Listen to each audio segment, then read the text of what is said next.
निज स्वरूप को परम रस जामें भरो अपार।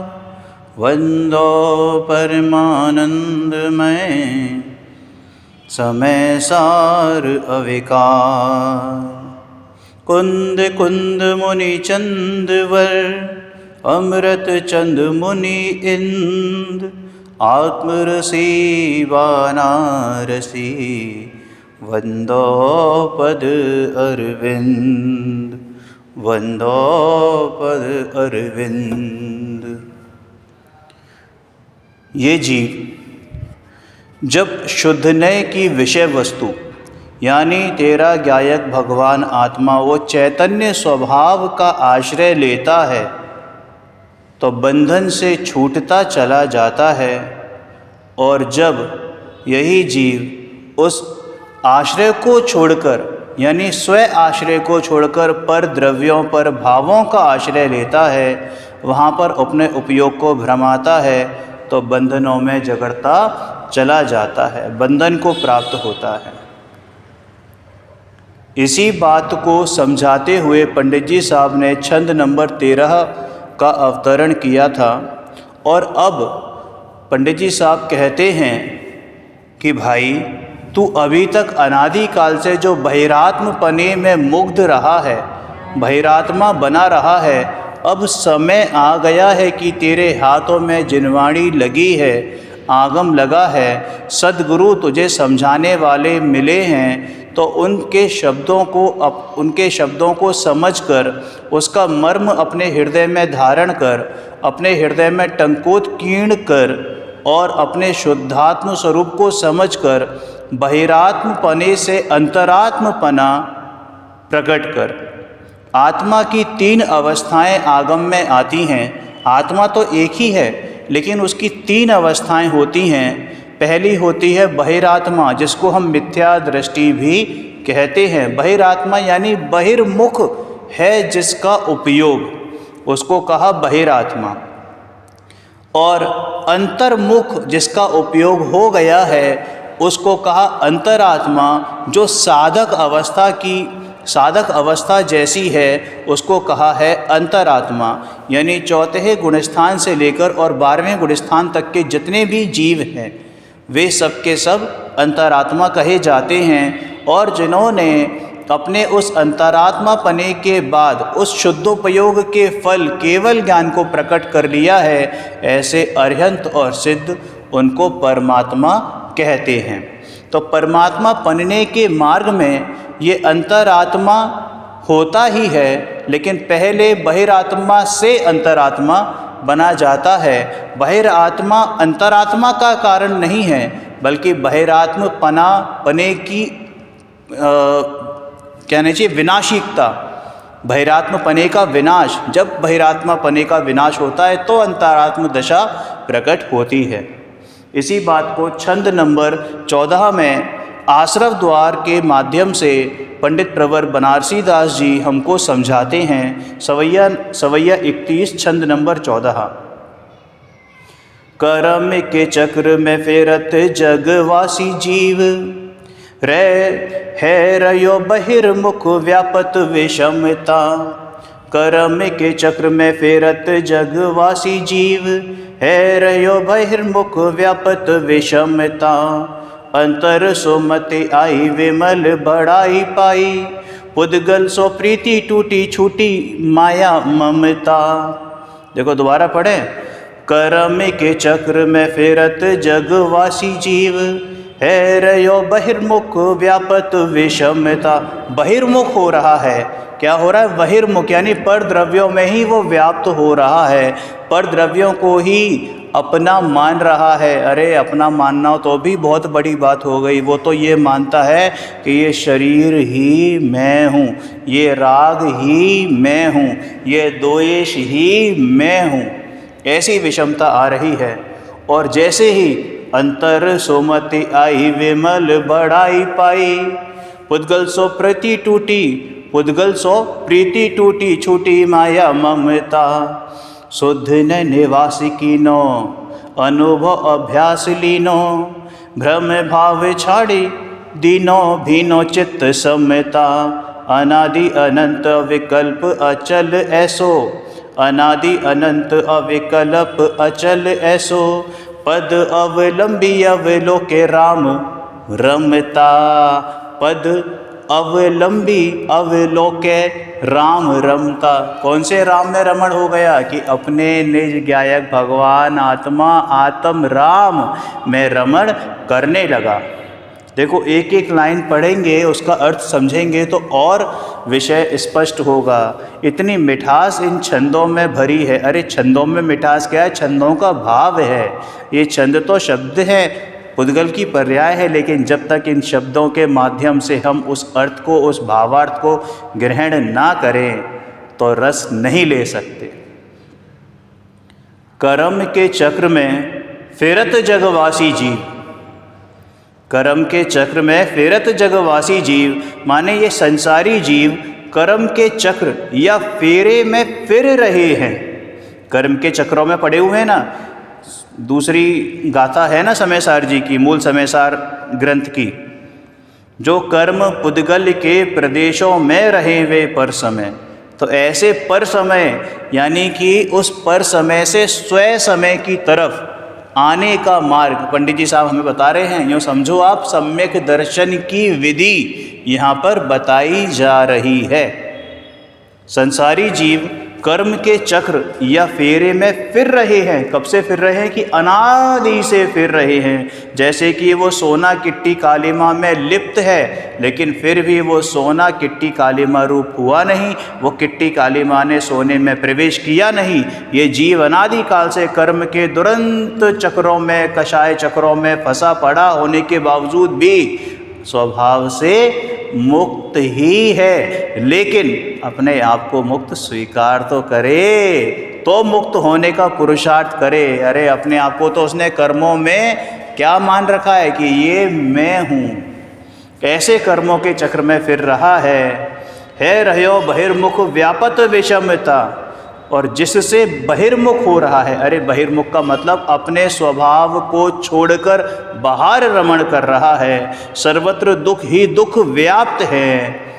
अंतर सुमति आई विमल बढ़ाई पाई, और जब उसी जीव को सुमति ज्ञान यानी सम्यक ज्ञान अंतरंग में प्रकट होता है तो उत्कृष्ट निर्मलता की प्राप्ति होती है।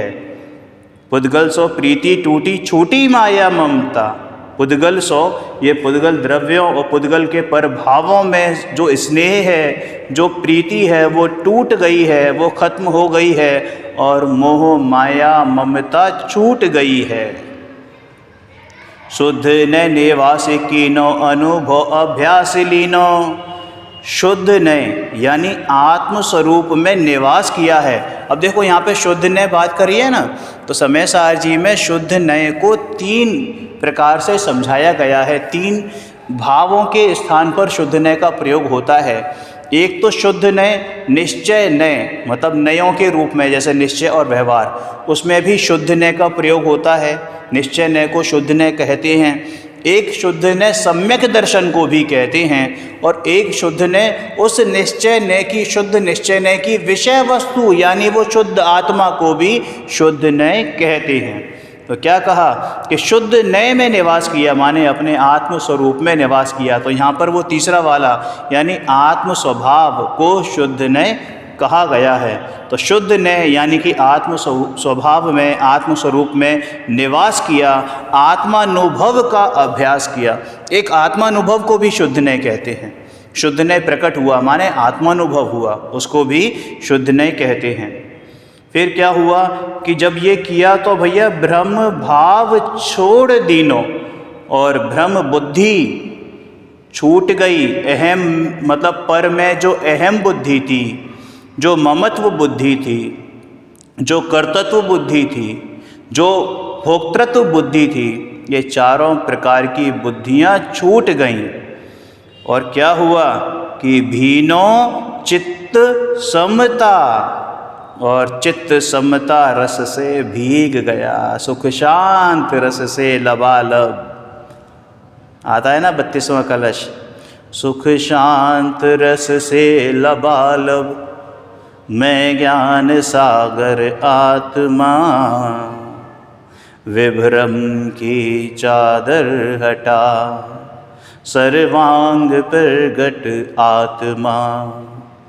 हे भव्य जन इस लोक के सब एक साथ नहाइए, इसमें मगन हो जाइए, अरे इसी में समाइए।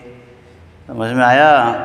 ऐसा सुख शांत रस समता रस से भीग गया है जिसका हृदय वही अंतरात्मा है, जिसकी कोई अनादि अनंत अविकल्प अचल ऐसो, यानी जिसकी कोई आदि ना हो, जिसका कोई अंत ना हो, विकल्प रहित स्थिर ऐसे ध्रुव ऐसे अविचल पद का अविलंब अवलोके राम रमता।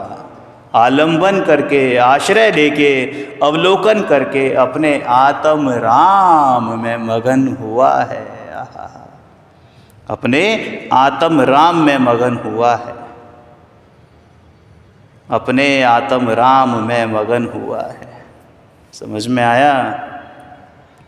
इस छंद में कविवर ने बहिरात्मा से अंतरात्मा बनने की यात्रा का सुंदर सुगम वर्णन किया है और वर्तमान में जीव पूर्वबद्ध कर्मों के उदय और फिर वर्तमान में पुनः मोह राग द्वेष के भाव करके फिर नवीन कर्म का बंधन, ऐसे कर्म बंधन के अटूट चक्र में फंसा हुआ है।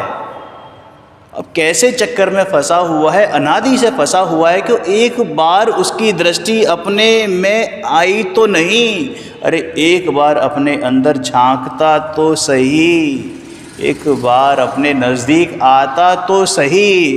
अरे एक घड़ी निज नाथ के, दो घड़ी की भी ज़रूरत नहीं, अरे एक घड़ी ही आ जाए भाई। दो घड़ी तो केवल ज्ञान प्रकट करने के लिए है, एक घड़ी अपने अंदर की तरफ आए, अपने निज स्वभाव साधन की तरफ आता तो भैया केवल ज्ञान प्रकट होने में देर नहीं लगती। वही कारण है, वही कारण है तेरे कार्य को प्रकट होने का। समझ में आया? वर्तमान में ये जीव पूर्वबद्ध कर्मों के उदय और फिर वर्तमान में पुनः मोह राग द्वेष के भाव करके, यानी कर्मों का उदय और उसी दौरान उस कर्मों के उदय में प्राप्त संयोगों में फिर से क्या करा इसने? भाव कर्म किए। द्रव्य कर्मों का उदय और उस उदय में मिले हुए संयोगों में जो इसने भाव कर्म किए, मोह राग द्वेष के भाव किए, फिर से नए द्रव्य कर्मों का बंधन, ऐसे कर्म बंधन के अटूट चक्र में फंसा हुआ है। द्रव्य कर्म का उदय, फिर भाव कर्म, द्रव्य कर्म का उदय, उसके उदय में मिले प्राप्त संयोग और फिर भाव कर्म, ऐसे चक्कर में फंसा हुआ है। उसका उपयोग प्रति समय बहिर्मुख यानी देह और देह से संबंधित संयोगों और विषय भोग में रमा हुआ है, जिससे अनेकानेक विषमताओं और दुखों से घिरा हुआ है। ऐसा ये भगवान आत्मा अपने को भूला हुआ है, बहिर्मुखी हो रखा है, अपने निज घर को छोड़कर पर घरों में जा रहा है। अरे भाई, जिसका एक घर नहीं ना, उसका एक भी घर नहीं। जो अपने निज घर में नहीं, उसको कहीं भी आश्रय नहीं है। ये जीव ने अनादि काल से एक भी पुद्गल परमाणु ऐसा नहीं है जिसके साथ इसका संबंध ना हुआ हो, एक क्षेत्रावगाह संबंध ना हुआ हो। एक भी क्षेत्र, एक भी प्रदेश इस आकाश द्रव्य में, लोकाकाश में नहीं है जहाँ ये जीव गया ना हो। एक भी भव ऐसा नहीं है जो इस जीव ने धारण ना किया हो, एक भी भाव ऐसा नहीं है जो इस जीव ने ना किया हो, लेकिन आज तक कोई इसका सगा हुआ नहीं। किसी तीव्र पुण्य उदय से, क्या कहा? अरे ये तीव्र शब्द भी बहुत छोटा है।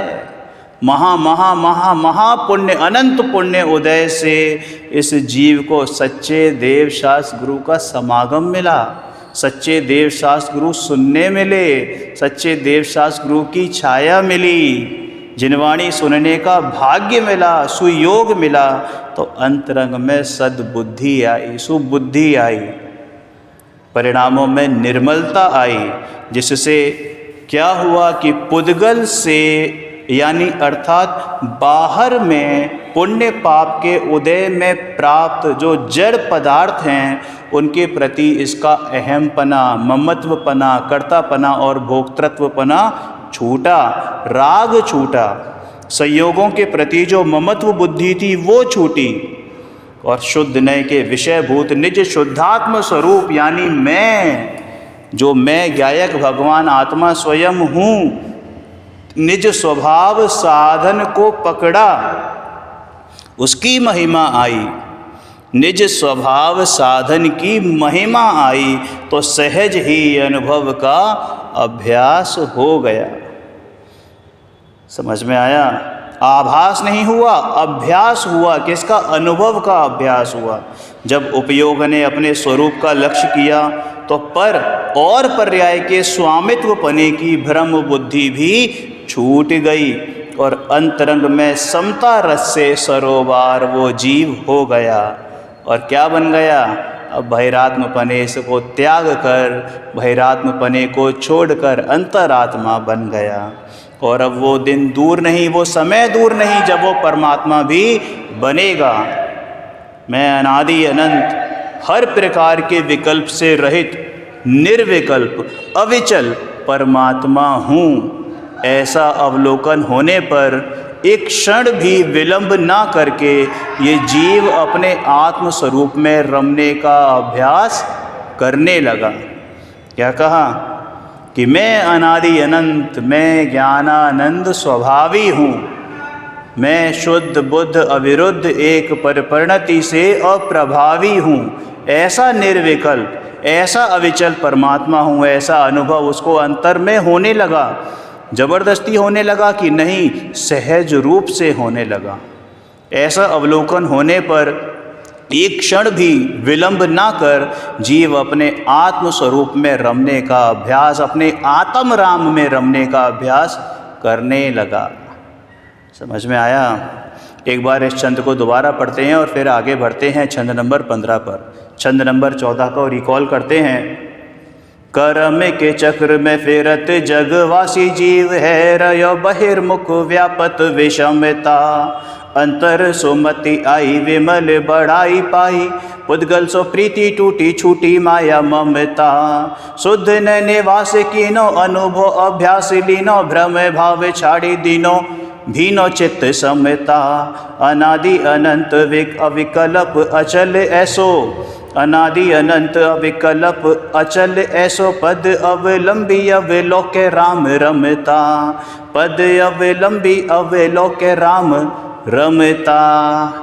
समझ में आया ना? देखो, पद अवलंबी का मतलब अपनी पर्याय में भी अपने आत्म राम का अवलोकन किया और उसमें क्या हुआ? रमण करने लगा। समझ में आया? अब छंद नंबर 15 और ये आश्रव द्वार का अंतिम छंद है। छंद नंबर 15 क्या कहते हैं? देखो, ये भी सवैया 31 है। जाके परे घास में नदी से राग द्वेष मोह, जाके परे घास में नदी से राग द्वेष मोह। आश्रव मिटत नहीं बंध को तरस है, तिहु काल जामे प्रतिबिंबित अनंत रूप। आप हूँ अनंत सत्तानंत ते सरस हैं। भाव श्रुति ज्ञान परिवान जो विचार वस्तु, अनुभव करे न जहाँ वाणी को परस है। अतुल अखंड अविचल अविनाशी धाम, चेदानंद नाम ऐसो सम्यक दरस है। यहाँ सम्यक दर्शन का स्वरूप बता रहे हैं। ये सम्यक दृष्टि कैसा होता है, क्या होता है, क्या करता है? भैया वो तो अपने वस्तु को विचारता है, और जब वो वस्तु को विचारता है तो मन उसका विश्राम को प्राप्त होता है। पहले अधिकार में आया था ना, क्या आया था? वस्तु विचारत ध्यावते मन पावे विश्राम। रस स्वादत सुख उपजे अनुभव या को नाम। अनुभव चिंतामणि रतन अनुभव है रस कूप। अनुभव मार्ग मोक्ष को अनुभव मोक्ष स्वरूप। समझ में आया?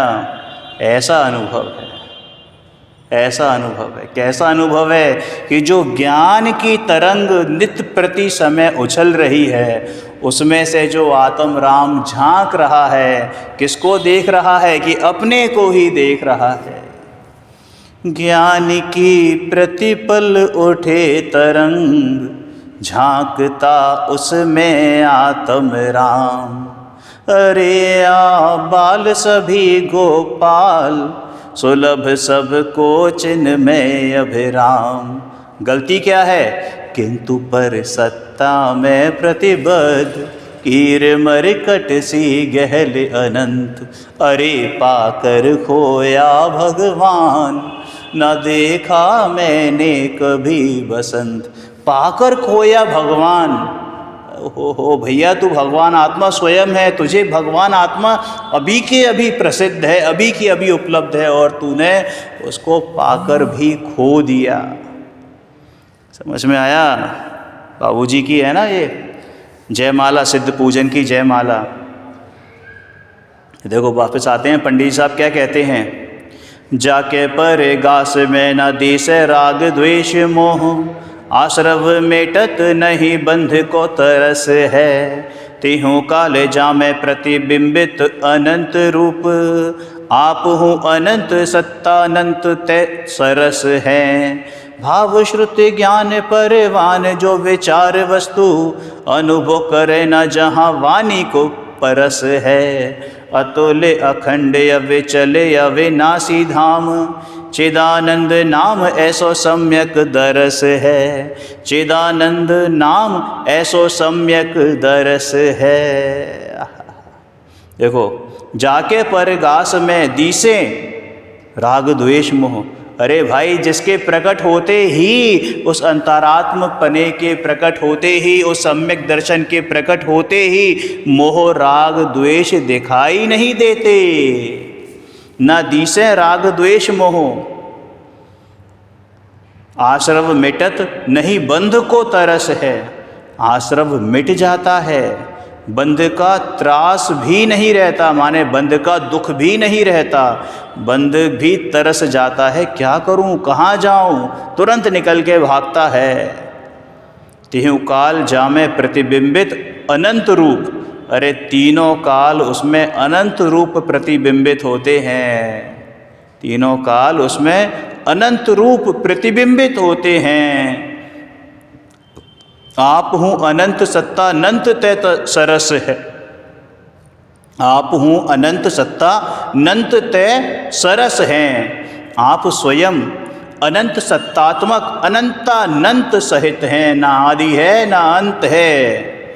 भाव श्रुति ज्ञान परवान जो विचार वस्तु। और भाव श्रुति ज्ञान प्रमाण वस्तु स्वरूप का विचार करके अनुभव करे ना वाणी को परस है। यानी जो वचनातीत ऐसी वस्तु है, ऐसा अनुभव है, उसको प्राप्त करता है। अतुल अखंड अविचल अविनाशी धाम, और जिसकी तुलना नहीं है। ये तो हमने पहली गाथा में देखा ना। ध्रुवम अचलम अड़ोपमम गदिम पत्ते। ध्रुव है, अचल है, अनुपम है, जिसकी तुलना नहीं है, जो अविचल है, खंड रहित है, अखंड है, विनाशीन अविनाशी है, यानी विनाश के स्वरूप से रहित है। और कैसा है कि चिदानंद नाम ऐसो सम्यक दरस है। ऐसे चिदानंद का नाम सम्यक दर्शन है। ऐसे अमृतानंद का नाम, ऐसे परमानंद का नाम, ऐसे निरंजनानंद का नाम, निरंजन का नाम सम्यक दर्शन है। समझ में आया? देखो, जब जीव का उपयोग स्वयं सन्मुख होता है, तब उपयोग पर सन्मुख न होने से उसमें मोह राग द्वेष का तो अस्तित्व ही नहीं रहता। भाव आश्रव के मिटने से द्रव्य आश्रव स्वयं ही मिट जाता है, क्योंकि द्रव्य आश्रव का निमित्त तो भाव आश्रव है, और जब आश्रव नहीं तो बंध का तो सवाल ही पैदा नहीं होता, क्योंकि बंध तो हमेशा आश्रव पूर्वक ही होता है।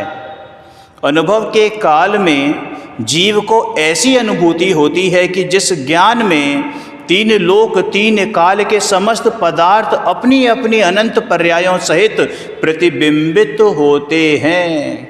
भगवान महावीर की है ना विनती, युगपद विशद सकलार्थ झलके ध्वनित हो व्याख्यान में। युगपद विशद सकलार्थ झलकें, सकलार्थ का मतलब अनंत पदार्थ, समस्त पदार्थ। कौन से? कि लोकालोक, जिनके ज्ञान में प्रत्यक्ष युगपद एक साथ अनंतानंत पर्यायों के साथ, यानी समस्त पर्यायों के साथ, तीनों काल की समस्त पर्यायों के साथ विशद, विशद का मतलब स्पष्ट रूप से, बिल्कुल क्रिस्टल क्लियर, आर पार ट्रांसपेरेंट, वर्तमानवत जब झलकते हैं। समझ में आया ना? अपनी अपनी अनंत पर्यायों से प्रतिबिंबित होते हैं। ऐसी अनंत गुणी शक्ति का स्वामी मैं भगवान आत्मा हूँ। कौन? कि मैं भगवान आत्मा हूँ। भाव श्रुति ज्ञान प्रमाण आत्म वस्तु के स्वरूप का विचार किया जाए, यानी अनुभव से विचार किया जाए, तो आत्मा केवल अनुभव गम्य ही है। जैसे हम किसी भोज्य पदार्थ को खाने के बाद उससे मिलने वाली संतुष्टि को वचनों से व्यक्त नहीं कर सकते, ठीक उसी प्रकार आत्मा के अनंत गुणों को और अनुभव के काल में होने वाली आनंद की अनुभूति को, जो कि मात्र अनुभव गम्य ही है। बचपन में है ना, एक टीवी पर ऐड बहुत आता था, एक चॉकलेट हुआ करती थी हमारे बचपन में, मेलोडी। तो कहते थे भाई, क्या था? हाँ, मेलोडी, कि ये मेलोडी इतनी चॉकलेटी क्यों है, इतनी टेस्टी क्यों है? तो वहाँ पे वो कहते थे कि मेलोडी खाओ खुद जान जाओ। तो भैया वो टेस्ट जो था, वो स्वाद आप शब्दों में कैसे कहोगे? अब मैं उसका प्रमोशन नहीं कर रहा, मैं सिर्फ एक दृष्टांत दे रहा हूँ। मैं आपको मेलोडी खाने के लिए प्रोत्साहित नहीं कर रहा। भाई अभक्ष पदार्थ हैं, बाहर की मिठाई नहीं खानी चाहिए, टॉफ़ी वगैरह तो बिल्कुल नहीं खानी चाहिए। मैं सिर्फ एक दृष्टांत दे रहा हूँ कि भाई जो चीज़ आप शब्दों में ना कह सको, उसको अनुभव, तो वो अनुभव की चीज़ है। अनुभव की चीज़ को आप शब्दों में नहीं कह सकते। अब कोई कहे कि साहब केला कैसा होता है, कि साहब मीठा होता है। कैसा मीठा होता है? कि चीनी जैसा मीठा होता है, कि आम जैसा मीठा होता है, कि सेब जैसा मीठा होता है। कि साहब अब ये कैसे बताऊँ, आप खुद खाओ जान जाओ। तो बस ऐसी ही बात है। रसगुल्ला खाया तो रसगुल्ले को खाकर कैसा लगा, वो भले ही कहे आनंद हो, लेकिन वो आनंद कैसा था कि वो आनंद शब्दों में तोला नहीं जा सकता, बोला नहीं जा सकता। ऐसा ही ये आत्मानंद, परमानंद, नित्यानंद, अखंडानंद, ब्रह्मानंद, स्वरूपानंद, ऐसा अमृत जो मेरे अंदर प्रति समय उछल रहा है, उस अमृत को शब्दों में बयान नहीं किया जा सकता, शब्दों में तोला नहीं जा सकता। ये तो मात्र अनुभव गम्य है। वाणी उस अनुभूति को स्पर्श तक नहीं कर सकती, अर्थात शब्दों में गुणगान नहीं किया जा सकता। भैया शब्द तो भाषा वर्गणा यानी पुद्गल की पर्याय है, और किसी जड़ भाषा से, पुद्गल की पर्याय से उस चैतन्य भगवान आत्मा, उस चैतन्य महाप्रभु के अनुभव का गुणगान करे तो कैसे करे? तीन काल में भी संभव नहीं है। तीनों लोकों में जिसके समान कोई दूसरा पदार्थ नहीं है, ऐसा अतुलनीय जो आज तक ना खंड खंड हुआ ना कभी होगा, ऐसा अखंड जिसे कोई चलायमान नहीं कर सकता, ऐसा अविचल जिसका कभी विनाश नहीं हुआ, ऐसा अविनाशी प्रति समय चैतन्य लक्षण स्वभावी आनंद का घन पिंड मैं भगवान आत्मा हूँ, ऐसा अनुभव ही वास्तविक सम्यक दर्शन है, वास्तविक सम्यक दर्शन है। ओम नमः सिद्धेभ्यो। ये आज हमने आश्रव अधिकार का समापन किया है। और यथा समय छठा अधिकार संवर द्वार अपना प्रारंभ होगा। तभी तक के लिए सभी को सादर जय जिनेंद्र। ओम नमः सिद्धेभ्य।